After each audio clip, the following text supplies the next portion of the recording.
The pause told me everything. Not the words. Not the polite smile. The pause. I was sitting in a small glass office on the east side of Grand Rapids, hands folded, resume resting on my knees like it needed supervision. The heating unit hummed too loud. Or maybe that was just my head.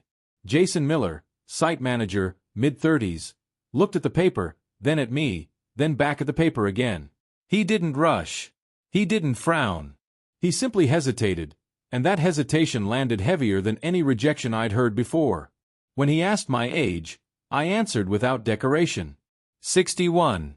I didn't add explanations. I didn't joke. I didn't apologize for it. That's when the room changed. You learn to recognize that moment when you're my age. The moment when the conversation quietly shifts from what you can do to what could go wrong. The eyes don't harden. They soften. And somehow that feels worse. It's the look people give something fragile. Or outdated. Or both. I felt my shoulders pull in. Not because I was nervous, I'd been interviewed dozens of times, but because a familiar shame crept up my spine. Not shame for failing. Shame for still trying. I had coordinated warehouse operations for more than 25 years. Scheduling. Safety compliance. Vendor deliveries. Staff rotation. I knew how to keep things running without drama. That used to mean something. Now it sat on a piece of paper that felt heavier by the second. Jason cleared his throat and said something about company culture and long-term fit. I nodded along. I'd heard these phrases before. They're designed to sound neutral. Bloodless. No one's fault. Especially not his. Inside, I was already preparing my exit. There's a particular dignity in leaving before you're dismissed. Men my age understand that. You stand up, shake hands, say you appreciate their time, and walk out while you still recognize yourself. I was seconds away from doing exactly that when the door behind Jason opened. She didn't enter dramatically. No rush. No authority in her posture. Just presence. Sorry, she said calmly. Am I interrupting? Jason stiffened. Just slightly. Enough for me to notice. She looked at him, then at me. Not the resume. Me. That's important. Later I would learn her name was Laura Bennett. Senior Operations Manager. Regional Oversight. At that moment, she was simply a woman who looked at me without measuring. I heard the last part of your conversation, she said, not accusing, not apologizing. You mentioned age. Jason smiled too fast. Yes, we were just. She raised a hand. Not to stop him. To slow the room. Can I ask you something? She said, turning to me. I nodded, unsure why my throat felt tight. What made you apply here? The question was simple, honest, and it caught me completely off guard. Not what software I knew, not how flexible I was, why I was there. For a moment, I considered giving the safe answer. Stability, experience, team contribution. All the right words. But something in her expression, neutral, patient, made me choose differently. I'm good at keeping things from falling apart, I said. And I'm not done doing that. The room went quiet again. A different kind of quiet. Laura nodded once. Thank you, she said. And then to Jason, I'll take it from here. That should have felt like relief. Instead, it felt like standing on a ledge. Because now there was a choice in front of me. I could retreat into politeness, assume this was temporary kindness, and leave before disappointment settled in. Or I could stay in the room, knowing full well that hope at 61 is a dangerous thing. It doesn't bounce back the way it used to. I stayed. Not because I thought this would change my life, but because for the first time in a long while, someone hadn't treated my age like a liability that needed explaining. As I sat back down, I felt something shift. Not outside, but in me. A quiet resistance to disappearing. And I had no idea what it was going to cost. I didn't tell anyone about that interview. Not my ex-wife. Not the friend who sometimes checked on me. Not even myself, really. I treated it like something fragile. Something that could collapse if spoken out loud. So I went back to my apartment, reheated leftover soup, and watched the local news with the volume too low. That's what men do when they don't know what to expect next. We minimize. We wait. 2 days passed. Then 3. By the 4th morning, I'd already decided it was over. That's when my phone rang. I recognized the area code immediately. Grand Rapids. I let it ring once longer than necessary, giving myself time to settle into the disappointment I was sure was coming. When I answered, Laura's voice was calm, professional, and unmistakably real. "Mike? This is Laura Bennett." She didn't say why she was calling. She didn't soften it. She simply stated her name, as if that alone should ground me. "I wanted to follow up," she said. "Do you have a few minutes?" I did. Of course I did. I always do. But I also had the option to keep things formal, distant, safely neutral. That instinct was strong. Familiar. It had protected me more than once. "I do," I said. She suggested coffee. Not in the office. Not officially. A small place downtown I knew well enough. A place where people talked quietly and left each other alone. I agreed, then spent the next hour wondering why I'd done that so quickly. When I walked in, she was already there. No blazer this time. Just a simple coat, hair pulled back, posture relaxed. She stood when she saw me, not out of politeness but recognition. That detail mattered more than I expected. We didn't start with work. She asked how long I'd lived in Grand Rapids. I told her. She listened without interrupting. When I finished, she didn't rush to fill the space. She let the silence sit, as if it belonged there. "I want to be clear," she said eventually. "I didn't step in because I felt sorry for you." I nodded. I appreciated that she said it out loud. "I stepped in because I recognized the moment," she continued. "The pause. I've seen it before. I've caused it myself once or twice. And I didn't like what it said about us." That word, us, hung between us. She explained her role. Senior Operations Manager. Regional Oversight. Not HR. Not the final authority, but close enough to influence outcomes. She talked about the company's push toward flexibility, scalability, youth. She didn't mock it. She didn't defend it either. She simply described it the way someone does when they've stopped pretending it's perfect. Then she looked at me again. Directly. "You didn't try to sell yourself," she said. "You didn't apologize for your age. That told me more than your resume." I didn't know how to respond to that. Compliments at my age feel suspicious. Like they're part of a setup. "I'm not offering you anything today," she added, as if reading my thoughts. "But I wanted to know if you'd be open to staying in the conversation." There it was again. A choice. Staying in the conversation meant allowing myself to be seen. Not as a candidate. As a person. And that came with risk. It always does. You can't be dismissed as easily if you've been honest, but you can be disappointed more deeply. I thought about the last few years. About shrinking my expectations until they fit comfortably inside routine. About how easy it would be to say no and protect that small, quiet stability. "I am," I said. "As long as it's honest." She smiled. Not warmly, not distantly. Just enough. We talked for another half hour. About work, yes, but also about responsibility. About the difference between experience and rigidity. About what happens when people confuse speed with progress. When we stood to leave, she didn't promise anything. She didn't touch my arm. She didn't linger. But as she opened the door, she turned back. "For what it's worth," she said, "you didn't imagine that pause." I watched her walk away, feeling something I hadn't expected. Doubt. Not about her intentions. About my own readiness. Because staying visible at 61 isn't about hope. It's about deciding whether you're willing to be affected again. And I wasn't sure yet if I was. The first time you realize you're being managed out, it isn't a shouting match. It's an email that sounds cheerful while it tightens a rope around your day. Mine arrived at 6:12 a.m., subject line, quick update, orientation. No greeting. No signature I recognized. Just a calendar invite and a sentence that made my stomach go cold. "Please report to Site A instead of Site C. Jason will brief you on revised expectations." Site A was where Jason Miller ran things. 2 weeks earlier, I'd been grateful just to get a chance. Laura had called it a trial placement, a way to prove I could still move at the speed the company wanted. I told myself I'd keep my head down, do the work, earn the right to stay. Men my age know how to swallow pride when the bills don't care. But the minute I walked into Site A, I felt the air change. The warehouse smelled like shrink wrap and fresh pallets. Forklifts beeped in tight rhythms.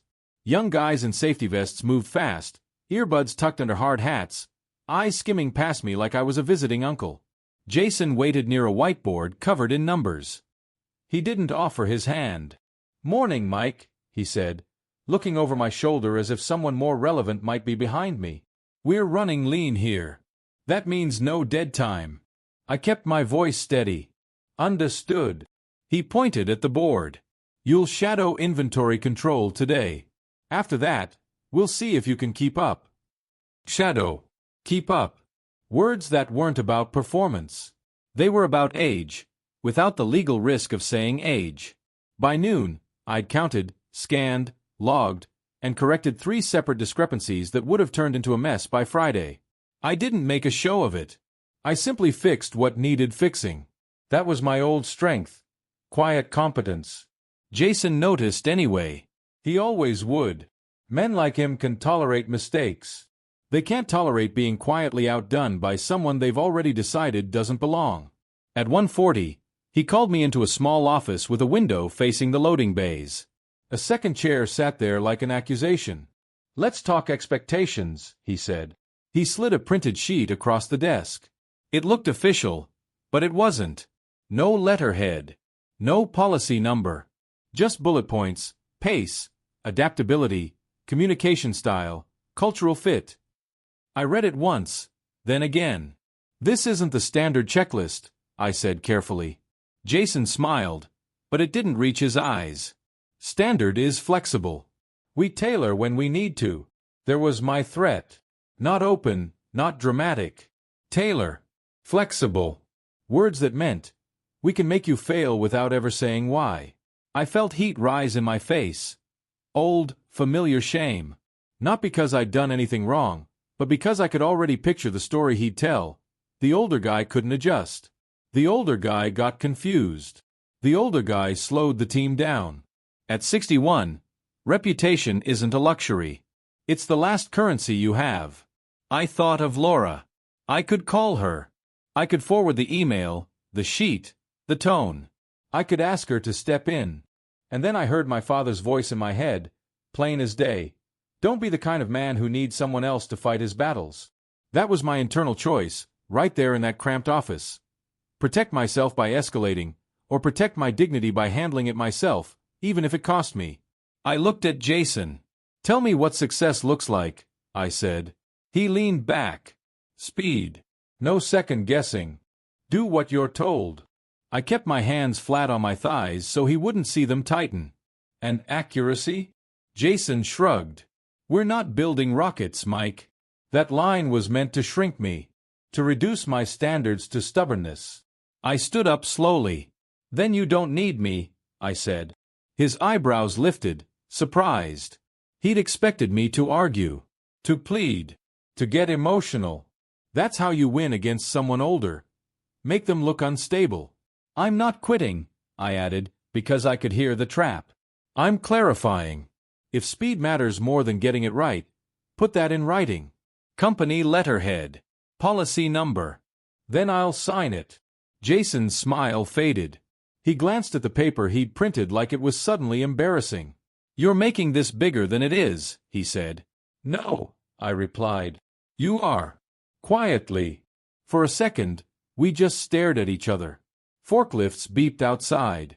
A dock door slammed. The world kept moving while 2 men measured pride. Finally, Jason stood. "Go back out there," he said. "We'll revisit." I walked out with my pulse loud in my ears. I hadn't called Laura. I hadn't begged. I'd drawn a line. That felt like victory, until I checked my phone and saw a missed call from an unknown number. A voicemail waited. "Mike, it's Laura," her voice said, lower than usual. "I need you to call me back as soon as you can. Day. Please." I stared at the screen, and the place where my pride had been a shield started to feel like a wall. Because if Laura was calling like that, it meant the situation wasn't just between me and Jason anymore. And whatever I'd just done had consequences. I waited until my break, stepped outside into the cold Michigan air, and called her back.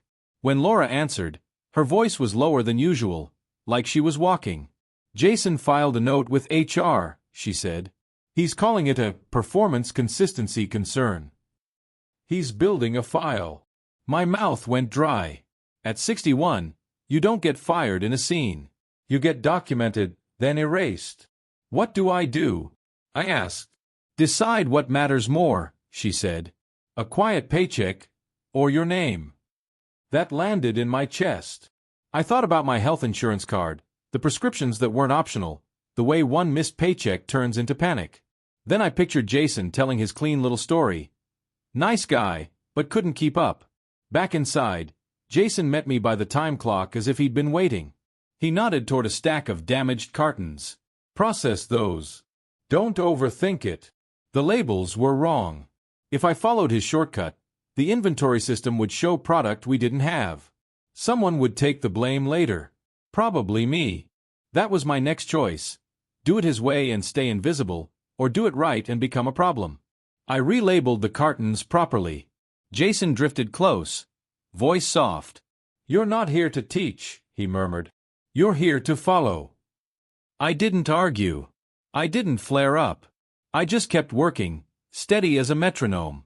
Near the end of the shift, a young supervisor, Evan, caught me by the racks. "Just a heads up," he said, glancing toward Jason's office. "He's telling people you're slow but well-meaning." Slow but well-meaning. The nicest knife in the drawer. When I got home, I sat at my kitchen table and did something I hadn't done in years. I wrote everything down. Times. Instructions. The fake checklist. The carton labels. The comments. No emotion, just facts. The kind that stop a man from being rewritten. I stared at the page, then at my phone. I could keep this to myself and hope it blew over. Or I could send it to Laura and admit I needed an ally. I sent one message: "I'm keeping a log. HR is being fed a story." Her reply came back almost immediately. "Good. Don't change your tone. Don't give him what he wants." I read that twice, and something shifted. Fear was still there. But underneath it was a new, unfamiliar steadiness. Because now I understood the real fight wasn't for the job. It was for who I would be, on paper, after Jason was done with me. The scanner stayed red. Not angry red, just indifferent, like a traffic light that doesn't know your name. I swiped my badge again. Same result. Around me, the morning shift flowed through the turnstile in a steady line of vests and coffee cups, nobody stopping, nobody noticing the 61-year-old man stuck on the wrong side of a door. That's how endings look in real life. Not a conversation. A quiet malfunction. I stepped aside so I wouldn't block anyone, pretending I was checking my phone. Truth was, I was checking my pride. Jason had been building his little file for days, and I'd been writing my own notes at night, hands smelling faintly of cardboard and ink. Laura had told me to stay calm, stay factual, don't give him what he wants. Then she went quiet. No calls. No texts. 2 emails I sent, short, polite, sat there unanswered.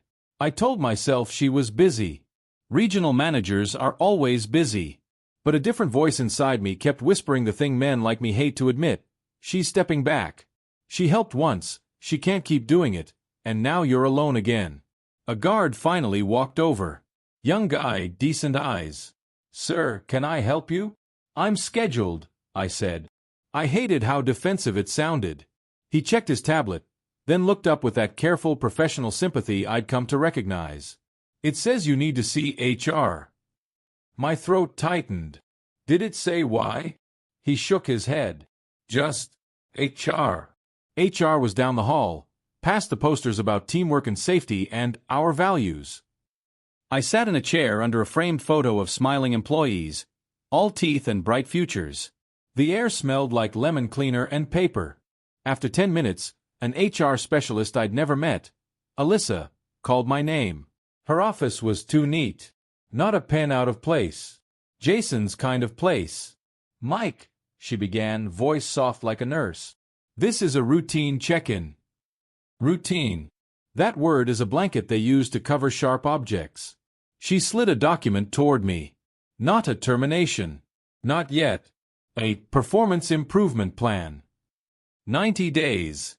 Specific metrics. Increased pace targets. Adaptability. Communication with leadership. And at the bottom, a line that made my stomach drop. Failure to meet expectations may result in separation. Separation. Not fired. Separated. As if I was a faulty part they could remove without blame. I haven't been coached on any of this, I said. Alyssa nodded as if she'd practiced that nod. Jason documented multiple instances. I almost laughed. Not because it was funny, but because it was so predictable it felt scripted. The file was winning. I thought of my log at home. The mislabeled cartons. The unofficial checklist. Evan's warning. I could lay it all out right now. I could fight in this neat little room and force them to look at the truth. Or I could do what men often do when they're cornered. Sign, swallow, and survive. That was my choice right there. Justice or stability. Name or paycheck. Dignity or medical insurance. I asked one question instead. Is Laura Bennett aware of this? Alyssa's eyes flicked down for half a second. Laura has been consulted. Consulted. Another word that means nothing. I left the building with the unsigned plan in my folder and my badge still dead in my pocket. Outside, Grand Rapids was gray and honest. Wind off the river. Cars passing without care. I sat in my truck and stared at the steering wheel until my hands stopped shaking. By the time I got home, I'd convinced myself it was over. Laura had stepped back. Jason had won. I was going to be another quiet story. Older guy couldn't keep up. I made coffee I didn't drink. I opened my laptop and pulled up job boards like a man crawling back to the start line. The listings blurred together. Fast-paced environment. Must lift 50 pounds. Energetic team. Translation. Not you. That's when there was a knock. Not loud. Not urgent. Just firm taps. When I opened the door, Laura stood on my landing, coat zipped, hair pulled back, cheeks pink from the cold. She looked tired, but not fragile. Focused. I'm sorry, she said before I could speak. I couldn't answer you. I stared at her, a dozen emotions jammed behind my ribs. So you were consulted, I said, sharper than I meant. She didn't flinch. Yes. And I asked them to wait. Wait for what? I heard the bitterness in my own voice and hated it. For you to have a choice, she said. She stepped inside only when I moved aside. No familiarity. No assumption. Just respect. She set a thin folder on my kitchen table like it weighed something. I've been collecting, she said. Not feelings. Facts. Inside were printed emails, shift notes, time-stamped system logs.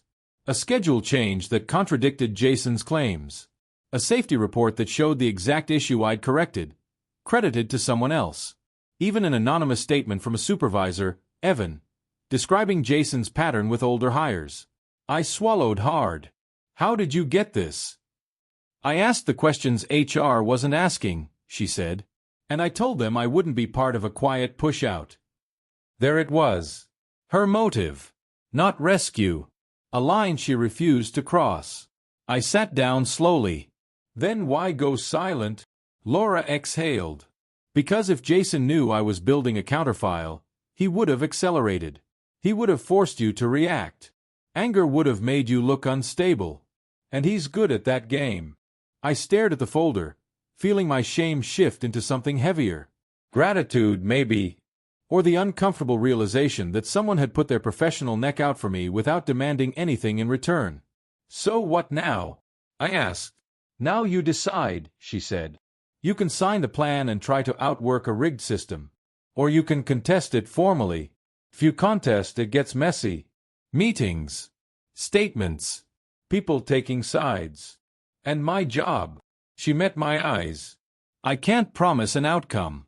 I can promise you won't be alone in the room. That sentence did more to me than any compliment could have. Men my age don't need to be flattered. We need to not be abandoned. I looked down at my hands. They were steady now. If I contest, I said, Jason will make it personal. He already did, Laura replied. You're just the only one being told it's routine. Silence settled between us. Not romantic. Real. My internal choice wasn't just about the job anymore. It was about the kind of man I wanted to be in the last third of my life. The kind who stays quiet to stay safe, or the kind who stands up even when it costs. I thought of the younger guys walking past me at the turnstile. I thought of the next older man who'd sit in that glass office and feel the pause. I thought of my own name, written in someone else's file as slow but well-meaning. I slid the performance plan across the table. I'm not signing this today, I said. Laura nodded once. Then we do it the right way. She stood, not rushing, but ready. HR will schedule a meeting. Jason will show up confident. Your job is to stay calm and tell the truth. I walked her to the door. On the landing, she paused and looked back at me.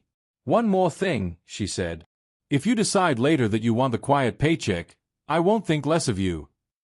That was the moment something shifted for me. She respected my fear. She stepped down the stairs, then turned once more. Call me tonight, she said. Not about work. Just, I know you're okay. I watched her walk to her car in the gray afternoon, and for the first time since that red scanner light, I felt something loosen in my chest. The fight wasn't over. If anything, it had just become official. But I wasn't invisible anymore. The meeting didn't start with an argument. It started with a bottle of water sliding across a polished table and a woman from HR saying my name like she was trying not to mispronounce it. That's how you know something matters. When people slow down and pretend they're being careful. I arrived 10 minutes early. Not because I was eager. Because at 61, you don't rush into rooms where your name is already written on paper. You arrive steady. You let them see that first. Jason Miller was already there, leaning back, ankle crossed over his knee, confidence polished and easy. He nodded at me the way men do when they've already decided how the story ends. Laura came in last. No file in her hands. No show of authority. She sat beside me, not across, and that detail told me more than anything else. The HR director, older than Jason, younger than me, began with the usual framing. This is a fact-finding conversation. Neutral. Clean. Designed to drain emotion from everything it touches. Jason spoke first. He talked about pace.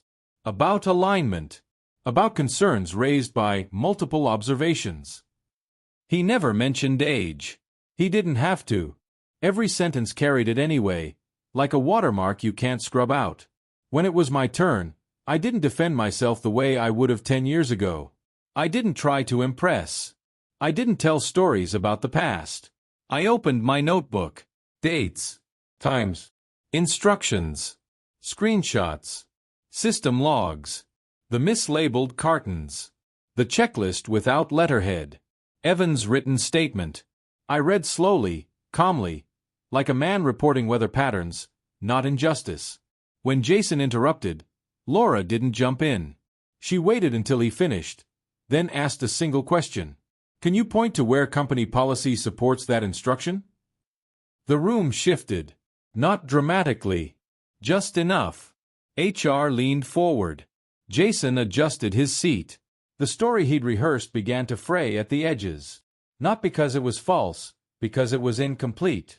And incomplete stories don't survive daylight. The meeting lasted 90 minutes. No raised voices. No accusations. Just facts laid next to facts until one version started to look heavier than the other. At the end, HR said they needed time. A review. Additional interviews. The usual words. Jason stood first, smile thinner now. No hard feelings, he said, offering his hand. I looked at it for a moment, then shook it.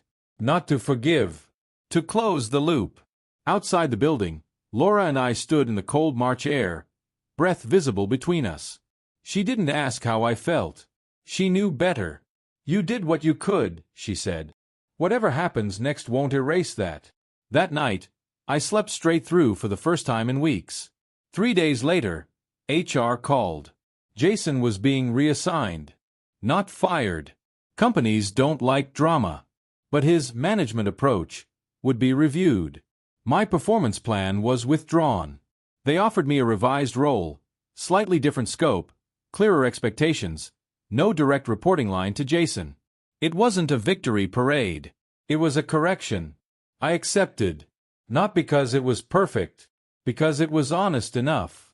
A week after that, Laura and I sat on a bench by the river, coats zipped, coffee cooling between us. No agenda. No files. Just two people who'd been through something together and were deciding what, if anything, came next. I need to say something clearly, she told me.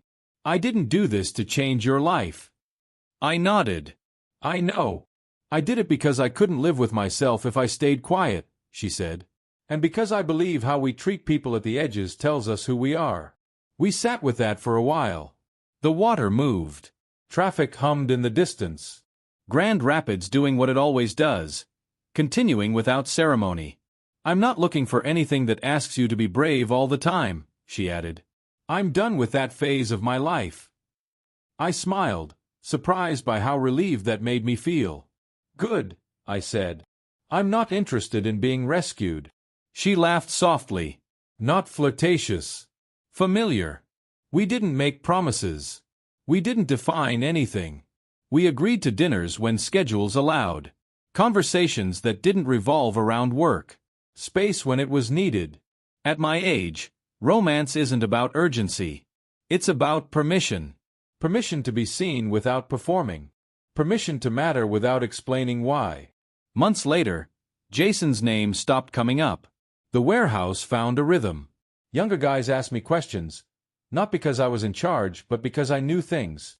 And when new hires my age walked in, I made sure they weren't met with a pause. One evening, Laura and I walked to our cars after dinner. She paused, then said, "You know, none of this would have worked if you hadn't stayed in that chair during the interview." She was right. I could have left. I almost did. That was the smallest decision, and the one that changed the most. Here's what I learned, if you're still listening. At a certain point in life, dignity isn't loud. It doesn't demand. It chooses where to stand and where not to bend. I didn't get a miracle. I got something better. I kept my name. I kept my work. And I kept the part of myself that decided not to disappear. And sometimes, that's enough to quietly change two lives without anyone ever calling it a love story.